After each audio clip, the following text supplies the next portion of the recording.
So a rate of change is just, like I said, a fancy way of saying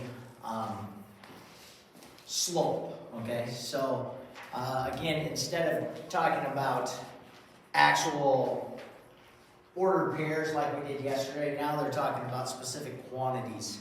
And you're trying to, this would be more like real world stuff, and businesses would use this maybe to show like profits, or like that chart that we had in the last couple problems where it showed that, or 26 and 27, where it showed that increase and decrease. That's where rate of change would come into play, okay? So again, a rate of change is just talking about slope, and we said slope was really the what yesterday? We said it was, remember what I said this triangle actually meant? The triangle actually meant what? The change of, right?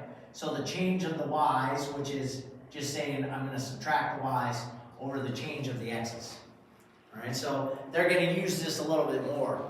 And so basically we're going to compare a lot of ordered pairs, like I said. The other thing is when you do a rate of change, it always starts at the origin. Okay, where this really revolves around the origin.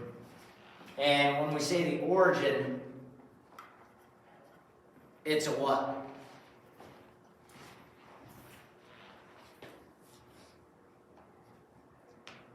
Where's the origin at? What's the origin? Start. Yeah, where's the start of my coordinate plane? 0, 0. Yeah, so the origin, when we talk about the rate of change, we're going to link it to something here called the, so this, starting at the origin, is going to be called direct variation. So we're going to show a rate of change, and it's going to be called direct variation. And so a lot of times when you get into this special case of rate of change, which is direct variation, this is only going to be shown in quadrant 1. So when you get into direct variation, it's going to be a lot of things that are in quadrant 1. Which quadrant is quadrant 1? Top right. Top right, right? So my x's and my y's are all going to be what? Positive, right? Okay, and that's where you get a lot of direct variation problems. So when you talk about rate of change just in general, you can kind of have it wherever you want, and it's more like a business proposition. And you're going to show, you know, your amount of sales, or the amount of people that are working for you, or something like that. And then we get into a special kind of rate of change, which always starts at 0, 0, and we're going to call that direct variation. Okay? When you do this now, this is going to be a relationship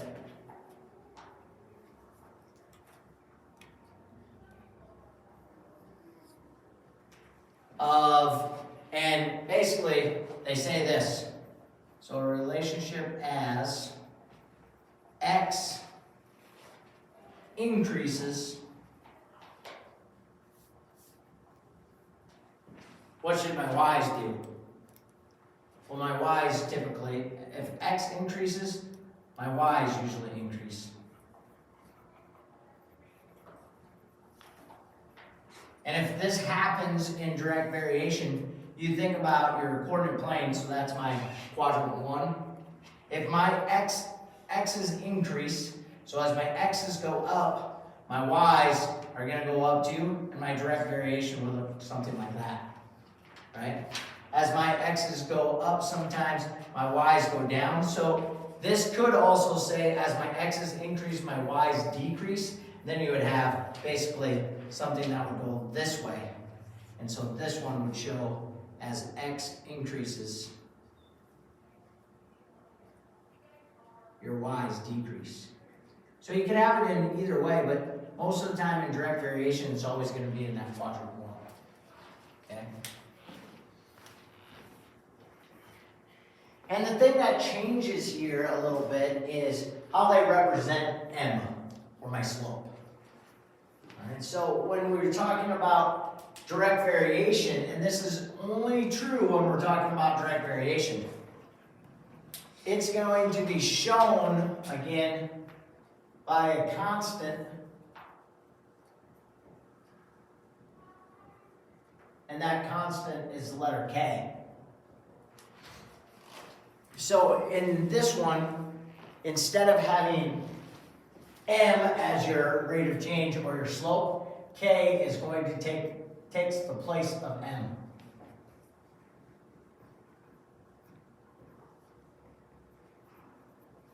So K in this, when you're talking about direct variation, is the slope. And again, I'm going to be lazy and say dV, direct variation. So anytime that you see K in these kind of problems, it's the same thing as slope.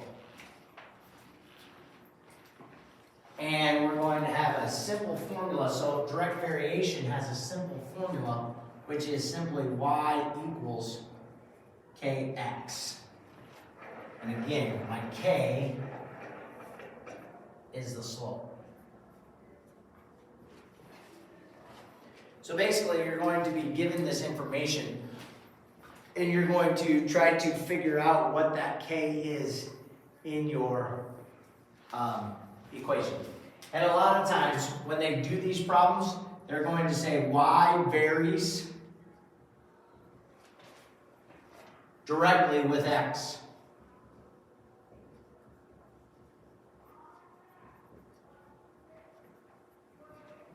So what this means is, as y is going down, then maybe x is going down. As y is going up, x is going up. That's what it means, that it varies with it as it goes up and down. And so they'll give you this sentence right here in the directions. They'll say, figure out an equation if y varies directly with x. And then as soon as you hear this equation right here should pop into your head whenever you hear y varies directly with x. Okay? And so you're going to have a y value and an x value, and you're going to be looking for that k. And so basically what this is doing is it's setting up a formula that you could use over and over and over again, as long as you had that constant of variation.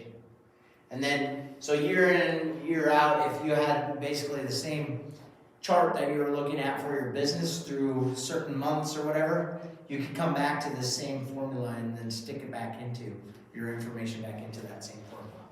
Okay? So what's going to happen here is they're going to give you some portions of this problem.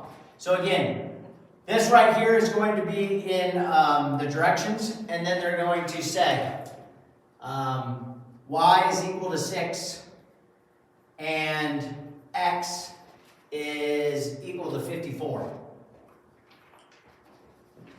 Okay? Then they're going to say write an equation. So they're just giving you information here. Write an equation relating x and y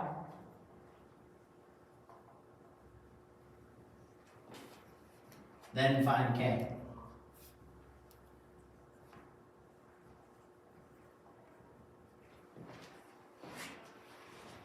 Okay, so my first thing that I'm going to do is take the information that they give me, and I'm simply going to stick it into the basic formula that we have. So my y is 6.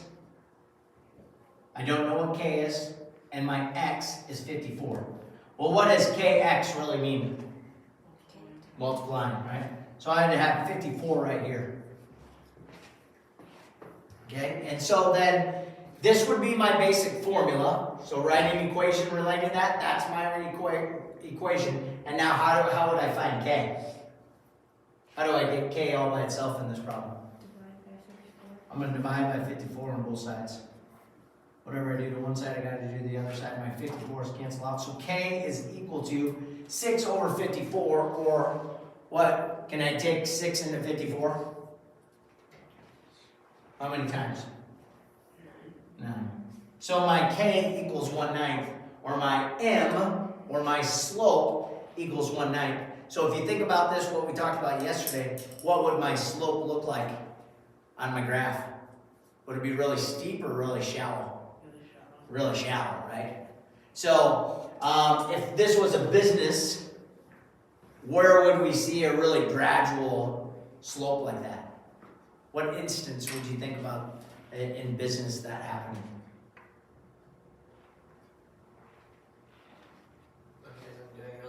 Okay, it isn't doing real good. The other thing that I would think about is if it was the beginning of me opening my company, right? I'm probably not gonna just make money, am I? If I start a business, because I had to get the capital and everything. So my increase or my profit's probably gonna be really, really shallow at the beginning, okay? So, then if they, we could actually then write a basic equation then, and so we could turn this around. So the last part, if they ask you to write a new equation, I'm going to take this information and basically replace my k, and so my general equation for this circumstance would be 1 or y equals 1/9 x. So basically I'm rewriting my general formula, but I'm replacing k with the new slope that I found. And so again, for that certain criteria, whatever you were talking about, I could reuse this formula over and over again if my x changed or my y. If I knew what x was, I could put my x in there, take it times my slope, and I could figure out my y. And I would know what my next my next month or year or whatever it happened to be. Does that make sense? So you're basically making a formula that you can reuse in certain situations. What that situation is totally kind of up to you. What are we talking about? Are we talking about profit? Are we talking about the number of shoes that we sell? Whatever. Okay? So let's try it again. Same directions. Y varies directly with x. We want to write an equation relating x and y and then find k. So y is equal to 5 when x is negative 15. So we're going to do the exact same thing that we just did, okay? So write an equation relating x and y, then find your k, and then write your new equation using your k.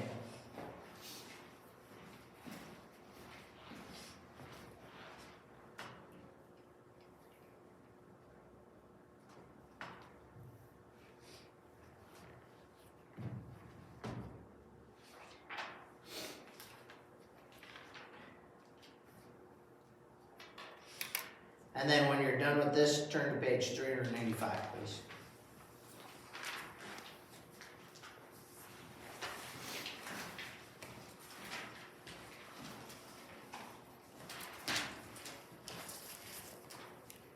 So once again, we're going to take the time to put in our y and x into our general formula, which is y equals kx again. But now we know that y is 5, k we don't know. And we're going to multiply it by our x, which is negative 15. And then we're going to divide by negative 15 on both sides. So negative 15's cancel out, k is equal to negative 1/3, right? So if my k or my slope is negative 1/3, what should my slope look like in general? Which direction should my slopes go if it's negative 1/3? Yeah, down this way, right? And then it's probably kind of flat, but not real steep, right? But it's not as flat as 1/9.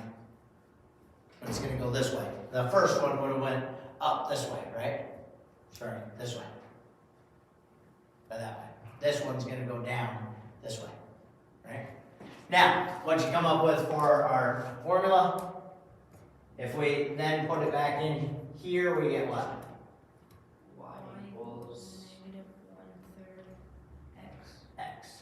So again, whatever the circumstance is that they wanted us to look at, that's the equation that we would come up with. Okay? Going back to the original rate of change problems at the beginning, we want to look at number 4. If you look at number 4, see how my rate of change is still in quadrant 1? Okay? So we can use the graph in this case to show us how we are trying to figure out what our slope is. So look at the difference between two consecutive time frames. In this case, what are my time frames? They're minutes, right? See on the bottom where it says time and then minutes? So again, that's what's really important in these situations, is to read your labels for your headings on your two axes. Okay, so we're talking about the amount of water in gallons in minutes. Right, so what would you say is the slope in number 4? Or my rate of change? How much is my amount of water changing per minute?